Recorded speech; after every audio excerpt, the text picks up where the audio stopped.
Hello everyone. Today we'll cover a topic that comes under basic anatomy. Let us see the introduction.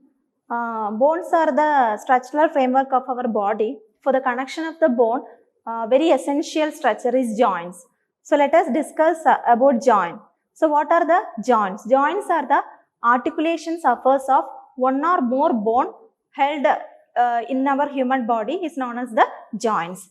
What are the functions of joints? First one is it will hold two or more bone together. Second one is it maintain the flexibility of the human body, and third one is it will go for the movement of the human body, that is the bones that is present in the skeleton.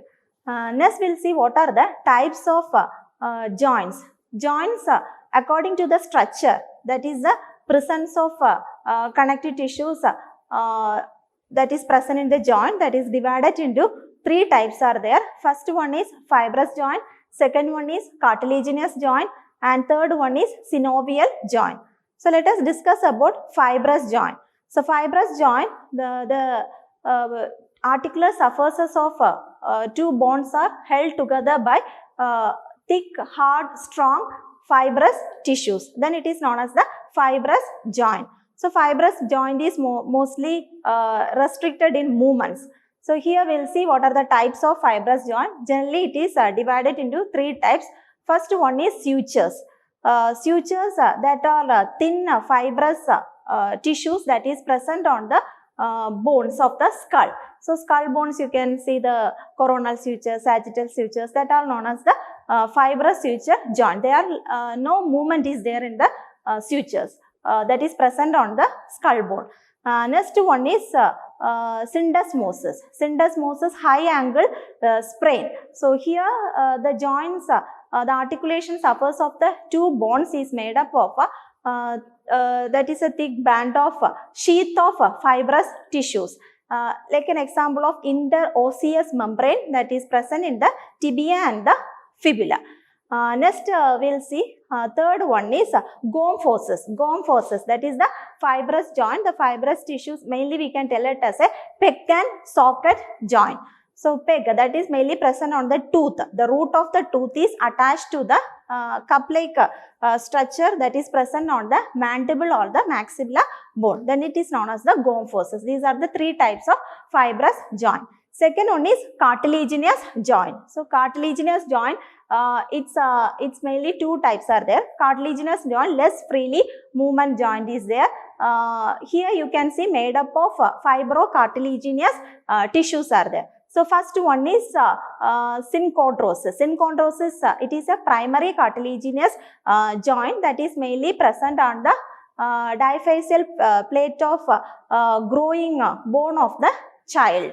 Okay, second one is secondary cartilaginous joint, that is symphysis. Symphysis, mainly you can see the symphysis joint that is present on the pubic bone, and the thick cartilaginous fibrous joint that is present on the intervertebral disc. So these are the examples of symphysis joint. Then next we will see third type. Third type is synovial joint. So synovial joint, it is a freely movable joint. In this synovial joint, it is polyaxial, that is polyaxial characteristics is there. It consists of so many characteristic features. The structure is different from fibrous joint and cartilaginous joint. So if you see the synovial joint is made up of capsule is there, fibrous capsule is there, fibrous layer is there, synovial layer is there.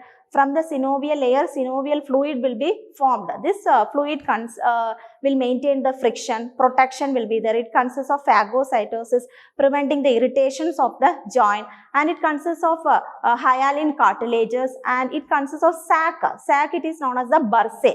And in the capsule, intracapsular structures is like pads are there, meniscus are there, extracapsular structures like muscles, ligaments are there, and blood vessels and nerve supply also present. So synovial joints, mainly 6 types of synovial joint is there. First one is ball and socket joint. So the articular surface of ball of head of one bone will attach to the deep cup surface of the another bone. As a result, it is known as ball and socket joint. So you can remember like hip joint or the shoulder joint. It is one of the example of ball and socket joint. So here this is a polyaxial, freely movement is there. What are the movement if you see? Flexion, extension, adduction, abduction, circumduction and rotation of the limbs. So this we can identify. Second one is hinge joint. Hinge joint, the articular surface of one bone to the another bone, it looks like a hinge of the door, like door, hinge of the door. So that is, as a result, it is known as the hinge joint. So his hinge joint is uniaxial. So mainly the example is elbow joint. The movement is flexion and extension. The next one is condyloid joint. Condyloid joint, it is otherwise known as ellipsoid joint. So the condyle surface of one bone or the oval shaped surface of one bone attached to the or articulate to the ellipsoid, like a small cup depression of the another bone. So that is known as the condyloid joint. So condyloid joint, if you see, this is a biaxial joint, and this joint mainly have the features of flexion, extension, then abduction, adduction and circumduction, like we can see the carpal joint. Next we'll see the joint that is pivot joint. So pivot joint, it is a joint that is synovial joint that is present on the mainly head.